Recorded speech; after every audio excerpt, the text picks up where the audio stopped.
Yo soy Sebastián Fuyú y me da mucho gusto saludarles y espero que estén en estos días aprovechando la oportunidad de estudiar con esta nueva modalidad a través de Aprende en Casa 2. Recuerden mantener la sana distancia, lavarse las manos con agua y jabón durante al menos 20 segundos y usar el cubrebocas de manera correcta. Al cuidarnos a nosotros mismos, cuidamos a los demás. El día de hoy nos acompaña la maestra María del Rocío Benítez Franco, que imparte la asignatura Historia. Bienvenida, maestra. Muchas gracias. Es un gusto saludarles en una sesión más. Hoy continuaremos con el tema de la Revolución Francesa, perteneciente al bloque 1, haciendo énfasis al proceso revolucionario y la influencia de las ideas de la Ilustración en la nueva Constitución, en la Declaración de los Derechos del Hombre y del Ciudadano y en la Declaración de los Derechos de la Mujer y la Ciudadana. Estoy segura que este contenido les será de gran utilidad. Antes de iniciar, les recuerdo que es importante que participen en las actividades planteadas a lo largo de la sesión. También les invito a preparar lápiz o bolígrafo, colores, cuaderno u hojas blancas para que puedan anotar las ideas principales, así como las preguntas y reflexiones que les puedan surgir a lo largo de la sesión. No olviden tener a la mano su libro de texto de historia. El tema que abordaremos se localiza en el bloque 1. Y si ya están listos y listas, ¡comenzamos! La Revolución Francesa pretendía cambiar estructuras, tradiciones y formas de vida en los ciudadanos franceses e imponer un nuevo orden social y cultural en el que los individuos serían más felices, regidas sus vidas por la racionalidad y el equilibrio. Para ello se instauraron mecanismos de control sobre las vidas individuales cuya mayor consecuencia es la inmiscusión en los ámbitos más recónditos de la privacidad. Por ejemplo, en el decorado de los espacios privados como la casa o los símbolos de lo íntimo y lo familiar. Para conocer un poco más sobre la vida cotidiana durante la Revolución Francesa, les leeremos un fragmento del siguiente texto. Con los objetos del espacio privado ocurrió lo mismo que con la indumentaria. Incluso los más íntimos recibieron marcas públicas del ardor republicano. En las casas de los patriotas acomodados se podía encontrar camas estilo revolución o estilo federación, y las porcelanas y losas eran decoradas con dibujos o viñetas republicanas. Las cajas de rapé, las palanganas, los espejos, todos los cofres e incluso los orinales se adornaban con escenas de las jornadas revolucionarias o con representaciones alegóricas: la libertad, la igualdad, la prosperidad y la victoria. Todas ellas engalanaban los espacios privados de la burguesía republicana. Incluso en las paredes de los sastres y zapateros más modestos se podían encontrar calendarios revolucionarios con el nuevo sistema de medición del tiempo y las inevitables viñetas republicanas. Los retratos de los héroes revolucionarios y de la antigüedad o los cuadros históricos de los acontecimientos que llevaron a la fundación de la República no consiguieron, desde luego, reemplazar por completo las tablas y grabados de la Virgen María y los santos. Y no es posible asegurar que las actitudes populares experimentaran un cambio profundo durante este ensayo de educación política. Pero no cabe duda de que la invasión del espacio privado por parte de los nuevos símbolos públicos constituyó un elemento esencial en la creación de una tradición revolucionaria. Del mismo modo que todos los retratos de Bonaparte y las diversas representaciones de su victoria colaboraron en la instauración del mito napoleónico. El cambio en la decoración del espacio privado tuvo consecuencias públicas de largo alcance, gracias a la voluntad politizadora del mando revolucionario y sus seguidores. ¡Qué interesante, maestra!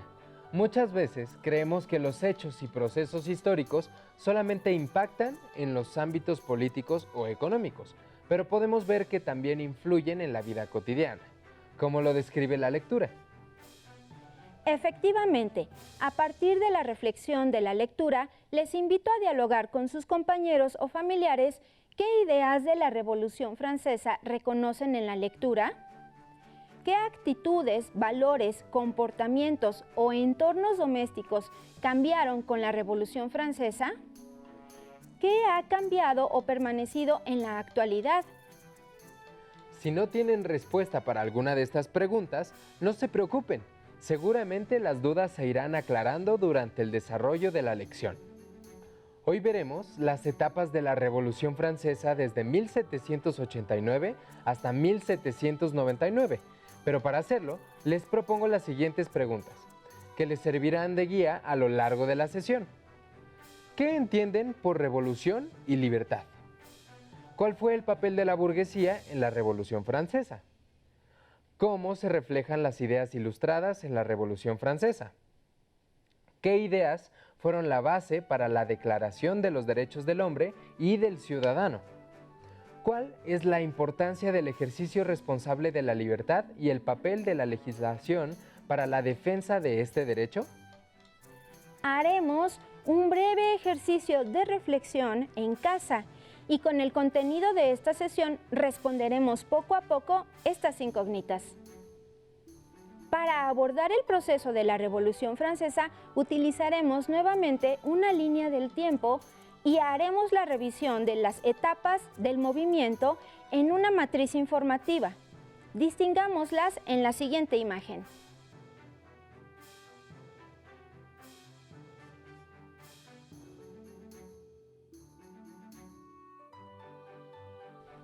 A raíz de la crisis agrícola, comercial y de financiamiento por la que el gobierno monárquico de Francia atravesaba y su población padecía, se agregará una más, la inestabilidad social y política.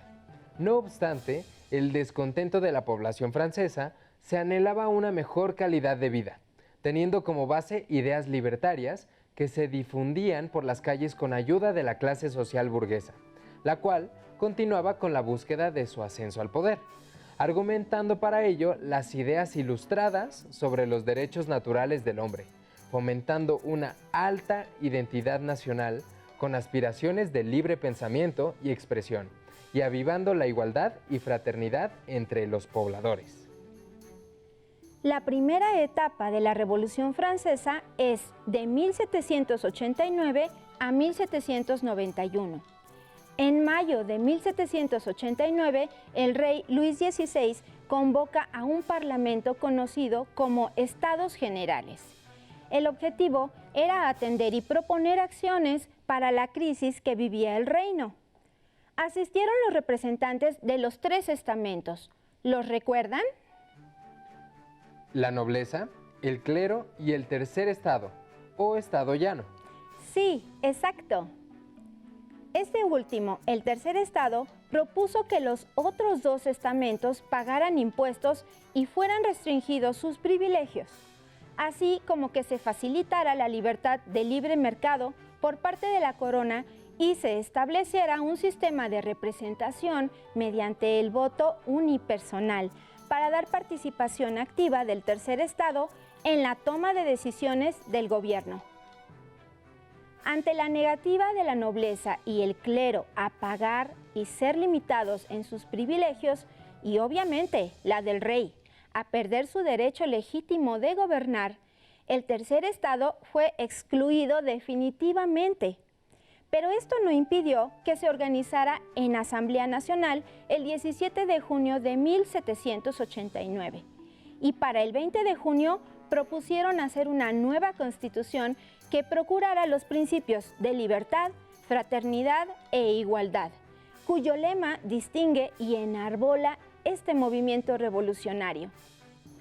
Entre tanto, el enfado y fastidio social, además de las represiones, ocasionó que una multitud irrumpiera el 14 de julio de 1789 en la Bastilla.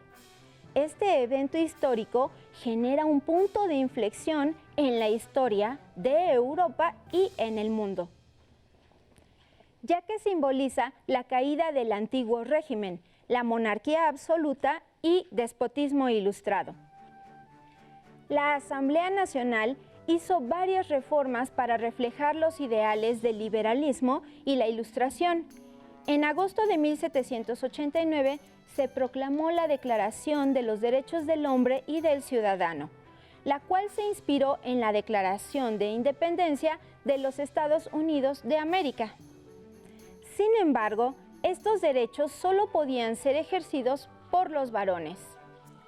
Este documento destaca que los seres humanos nacen libres e iguales en derechos, que se deben respetar los derechos naturales de libertad, propiedad y seguridad, que los ciudadanos tienen derecho a tener representantes y que estos hagan leyes para protegerlos y sancionar a quienes no las respeten, que las personas tienen libertad de pensamiento político, religioso y de prensa, que todos los ciudadanos contribuyen al mantenimiento del Estado, sin privilegios de ningún orden, por ejemplo, la exención de impuestos, entre otros.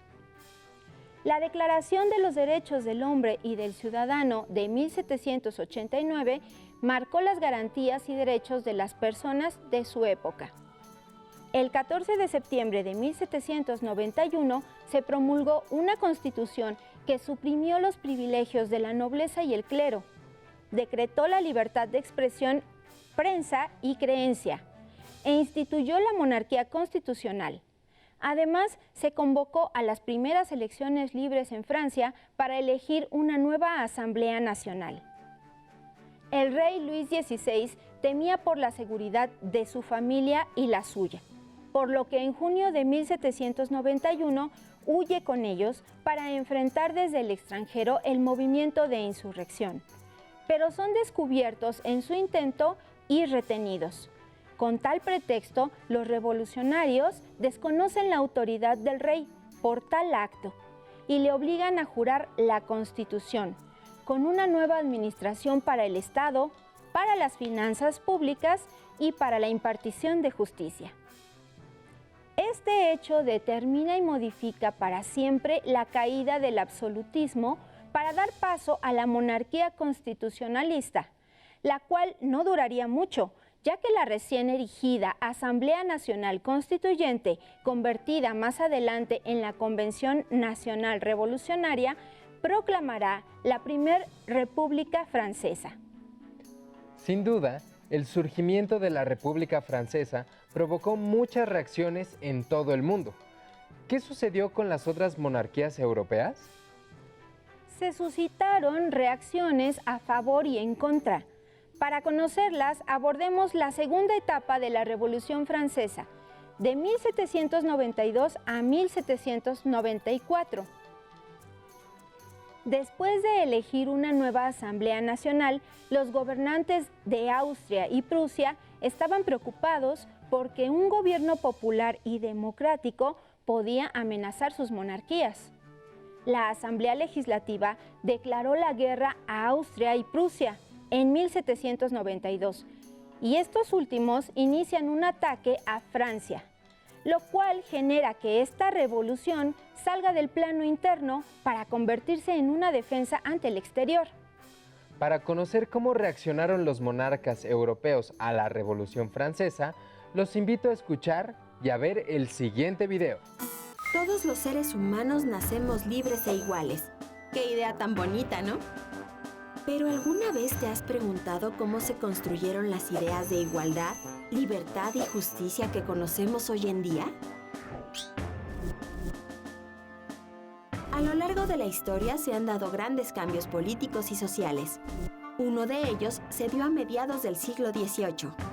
En el siglo de las luces, los monarcas europeos o déspotas ilustrados comenzaron a tomar decisiones con base en el pensamiento racional y fomentaron el desarrollo de la tecnología para aplicarla en los talleres, las fábricas y el campo, además de promover la apertura de universidades de ciencias y artes.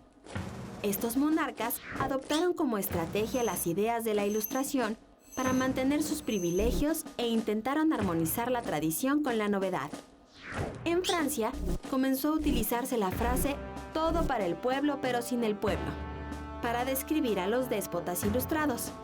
La pirámide social y los privilegios seguían siendo para los monarcas, lo que después provocaría el descontento del pueblo. Entre los déspotas ilustrados más destacados están Federico II de Prusia, hoy Alemania, les dio a los campesinos herramientas y semillas para restaurar sus granjas. Mientras que Catalina II, emperatriz de Rusia, interesada en promover la cultura y la educación, creó nuevas escuelas. Carlos III de España, por su parte, limitó el poder de la Iglesia. Cuando estalló la Revolución en Francia, los déspotas ilustrados detuvieron sus reformas por temor a que su población fuera influenciada. La Revolución Francesa tuvo impacto en toda Europa. En Suiza, la Sociedad Helvética, fundada en 1761, debatía acerca de la necesidad de formar una nación en donde todos los ciudadanos fueran iguales. En 1798 se formó la República Helvética y tiempo después se unió al imperio de Napoleón Bonaparte. En los Países Bajos surgió el movimiento de los patriotas, quienes buscaban la modernización política. En 1794 se proclamó la República de Batavia, que declaró la igualdad de derechos de los ciudadanos. Mientras tanto, en Polonia, la Revolución Francesa fue una esperanza para los liberales, ya que esperaban encontrar apoyo contra Prusia, Rusia y Austria. Las reacciones contra la Revolución Francesa no se hicieron esperar. Los aristócratas franceses formaron ejércitos y presionaron a las cortes europeas para intervenir en Francia. En un inicio, los reyes europeos no querían intervenir, pero en 1791 los revolucionarios franceses tomaron como prisionero a Luis XVI. Los monarcas Leopoldo II de Austria y Federico Guillermo de Prusia firmaron en agosto de 1791 el Tratado de Pillnitz, en el cual se comprometieron a intervenir a favor de los reyes de Francia y del restablecimiento de la monarquía, siempre y cuando las demás potencias se lo solicitaran. La Asamblea Nacional de Francia interpretó el documento como un acto de agresión extranjera y le declaró la guerra a Austria el 20 de abril de 1792. Aunque la Asamblea había perdonado al rey Luis XVI a cambio de que jurara la Constitución, finalmente convocó a elecciones para formar un nuevo parlamento que recibió el nombre de Convención Nacional y el 21 de septiembre se proclamó la República Francesa. Muchos revolucionarios franceses consideraban que mientras el rey estuviera vivo, existía la posibilidad de una contrarrevolución apoyada por las monarquías extranjeras. En enero de 1793, la Convención ordenó la ejecución del rey, acusándolo de conspiración contra la libertad pública y la seguridad general del Estado. Se formó una coalición contra Francia en la que se unieron Austria, Prusia, Gran Bretaña y España. Así se inició la etapa de guerras revolucionarias de Francia. La Revolución Francesa tuvo muchas consecuencias inmediatas en Europa y también en América, como la formación de nuevas repúblicas. Actualmente, ¿cómo influyen las ideas de la Revolución Francesa? Como escuchamos y vimos, las monarquías europeas estaban preocupadas porque la Revolución Francesa despertó simpatías entre los súbditos de los países que aspiraban a la libertad, la igualdad y la justicia. Pero mientras tanto en Francia, en 1792, la Asamblea fue disuelta para crear en su lugar la Convención Nacional, que fue mucho más radical en sus reformas que las asambleas que le precedieron. El 21 de septiembre de ese año abolió la monarquía y declaró a Francia una república. La Convención Nacional Revolucionaria se dividió en dos grupos. Uno, la llanura o girondinos, era el grupo de moderados que integraba a la burguesía alta. Estaban a favor de la república. 2. La montaña o jacobinos. Era el grupo de los radicales que representaban a la burguesía baja y la mayor parte del pueblo. Para demostrar la extinción de la monarquía, la Convención Nacional ejecutó al rey Luis XVI en enero de 1793 y meses más tarde a la reina María Antonieta. La asamblea se convierte en un caos ya que se ejerció el poder al margen de la normativa constitucional con la justificación de que la revolución estaba en peligro. Mientras tanto, la población vivía una crisis interminable en todos los sentidos, así que las manifestaciones populares violentas seguían presentándose, pero ahora controladas bajo la representación popular y legitimada del grupo político radical, con líderes como Robespierre, Danton y Marat se hicieron del poder. Entre 1793 y 1795, Francia vivió lo que se conoce como el Reino del Terror. Se comenzó a ejecutar a quienes se consideró como traidores, es decir, a aquellos que no estaban de acuerdo con el nuevo régimen, a través del Comité de Salvación Pública.